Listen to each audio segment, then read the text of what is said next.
नमस्कार साथियों, मैं advocate Sushil Kumar, legal adviser ECI आप सभी का स्वागत करता हूं अपने इस वेबिनार में। जैसा कि आप सभी साथी जानते हैं, आज जो हमारे इस वेबिनार का टॉपिक है वह है law relating to women working places as per the India.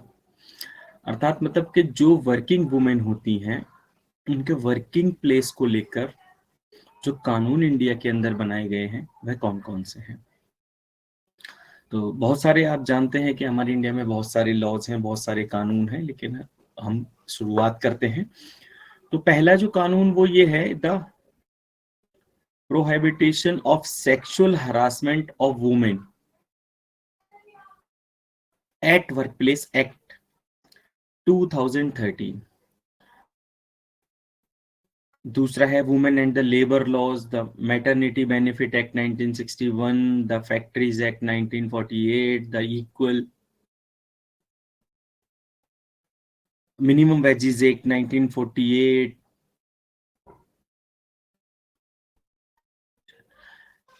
इन सब लॉज के बारे में हम चर्चा करेंगे। तो आज हम चर्चा करते हैं the prohibition of sexual harassment of women at work place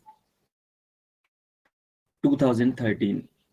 ये बहुत बड़ा लॉ है और बहुत इफेक्टिव लॉ है, और आई थिंक जहां तक मुझे लगता है अगर वर्किंग प्लेस के वुमेन की बात करें तो ये सबसे लेटेस्ट लॉ भी यही है। तो वर्क प्लेस के ऊपर बॉडी से रिलेटेड यदि किसी एम्प्लॉय वुमेन एम्प्लॉय के साथ जो ऑफेंस होता है उसको जो डिस्क्राइब किया गया है वो इस लॉ के अंदर ये किया गया है।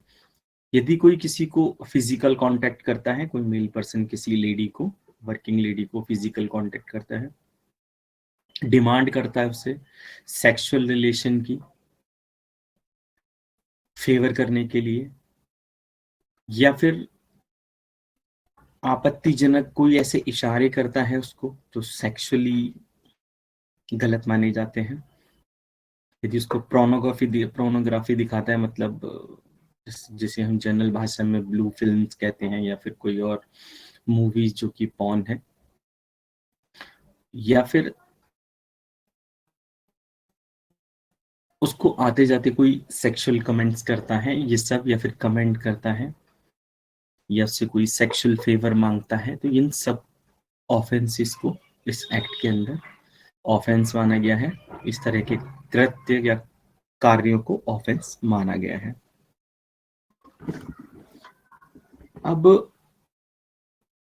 अब इस एक्ट के बारे में हम बात करते हैं। देखिए, ये जो एक्ट है, ये एक्ट ये कहता है कि जिस जगह पर, जिस वर्क प्लेस पर कम से कम 30 महिलाएं काम करती हैं, वहां पर एक कमेटी बनाई जाएगी जिसे हम ICC के नाम से जानते हैं, इंटरनल कंप्लेंट्स कमेटी के नाम से। यदि वहां पर महिलाएं 30 नहीं है, 30 से कम महिलाएं हैं, तो वहां पर एक LOC, लोकल कंप्लेंट कमेटी, जो कि डिस्ट्रिक्ट लेवल पे स्टेब्लिश की जाती है, उस कंप्लेंट कमेटी के अंदर हम एक वुमेन कंप्लेन कर सकती है। ये सेक्शन 4 कहता है इस एक्ट का। इसके अंदर 4 मेंबर्स होने मैंडेटरी है। सीनियर वुमेन एम्प्लॉय होनी मैंडेटरी है। लोकल वर्कर लीगल नॉलेज रखते हैं वो होने मैंडेटरी है, जो कि सब लेडीज होंगी। नॉन गवर्नमेंट ऑर्गेनाइजेशन जैसे NGO जिसे हम कहते हैं, तो उसके थर्ड पार्टी मेंबर का होना मैंडेटरी इस कमेटी में। जैसा कि मैंने अभी बताया कि अगर 10 एम्प्लॉय, अगर if a work place has been 10 employees it is difficult to ICC, मतलब अगर किसी जगह पे 10 एम्प्लॉय हैं तो वहां पर बहुत डिफिकल्ट हो जाएगा कि 10 लोगों की कमेटी कैसे बनेगी, तो वहां पे LOC कमेटी काम करेगी। सेक्शन 19 कहता है ऑर्गेनाइजेशन, ऑर्गेनाइज के बारे में, कि आप जो एम्प्लॉयर है वो जो वर्किंग प्लेस है वहां को कैसे ऑर्गेनाइज करेगा। मतलब वहां पर ये लिखेगा कि इस तरीके का एक्ट ऑफेंसिव है, चाहे वो चित्रों के द्वारा समझाए, किसी पोस्टर सीनरी के द्वारा समझाए, या फिर लिखित में हो, तो ये उसकी ड्यूटी है। ये हमारा सेक्शन 19 कहता है। इसके साथ ही हमारा ये लॉ भी कहता है, जो जर्नल है, कि यदि किसी वर्क प्लेस की कोई लेडी काम कर रही है तो वहां पर एक सेपरेट टॉयलेट होना चाहिए लेडीज के लिए। और सेपरेट टॉयलेट भी ऐसा नहीं, सेपरेट टॉयलेट होना चाहिए, क्लीन होना चाहिए, और सेकंड थिंग कि वो लॉक्ड होना चाहिए, मतलब लॉकेबल होना चाहिए, लॉक परमानेंट लॉक हो गया, लॉकेबल होना चाहिए मतलब उसका दरवाजा होना चाहिए, उसके अंदर चटकनी वगैरह जिसे भी हम लॉक कर सकते हैं वो होना चाहिए, प्रॉपर लाइटिंग होनी चाहिए। इसके साथ ही यदि किसी भी वर्क प्लेस पे 30 एम्प्लॉयज हैं तो वहां पर ये भी मैंडेटरी है कि वहां पर एक क्रच होना चाहिए जहां पर लेडीज अपने बच्चों को रख सकें और वो काम कर सकें। इसके बारे में हम आगे चर्चा करेंगे।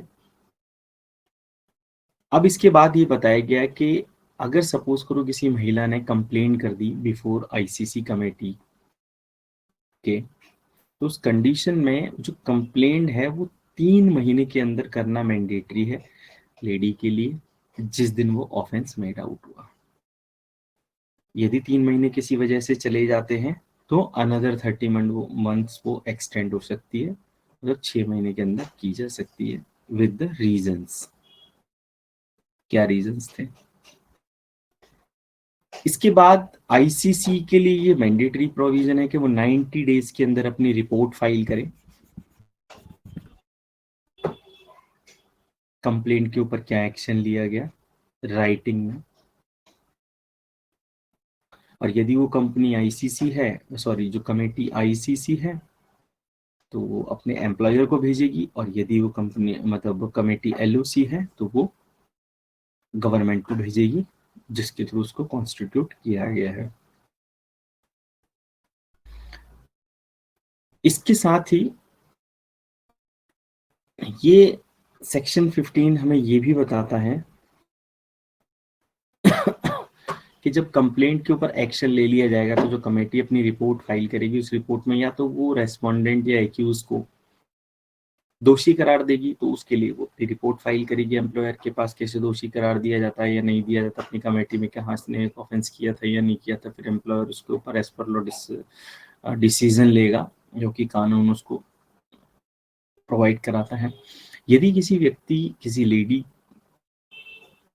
के द्वारा की गई कंप्लेंट के अंदर दोषी पाया जाता है किसी व्यक्ति को, उस कंडीशन में उसकी जॉब जा सकती है, उसको उस लेडी को जिसने कंप्लेंट की है, जिसको हैरेस किया गया है, उस लेडी को कंपनसेशन का भी प्रोविजन है जो कि एक्यूज की सैलरी से ही काट के उसको दिया जाएगा। ये प्रोविजंस इसके अंदर बताए गए हैं।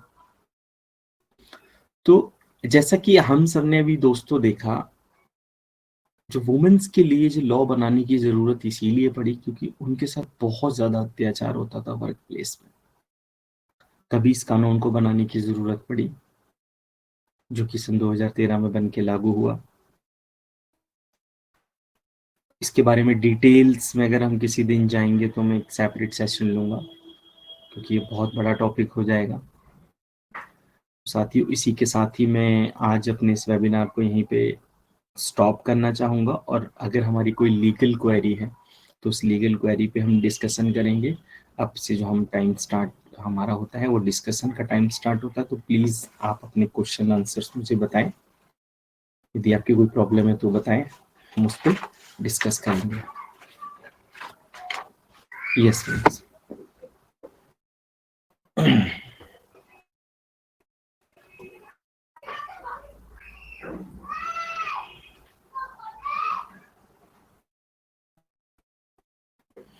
अच्छा, इसके अंदर एक छोटा सा पॉइंट और ये रह गया कि अगर हमारी आईसीसी या एलओसी कमेटी को ये प्रतीत होता है तो वो उस लेडी को जिसने कंप्लेंट की उसको 3 महीने की लीव पर भी भेज सकते हैं उसकी रिटर्न रिक्वेस्ट पे,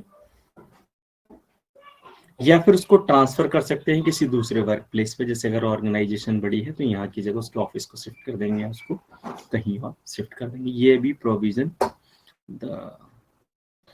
हमारे जो 2013 का जो एक्ट है इसके अंदर दिया गया है। साथियों, प्लीज अपने क्वेश्चन आंसर करें, अर्थात अन्यथा हमें अपने इस वेबिनार को यहीं पे स्टॉप करना होगा।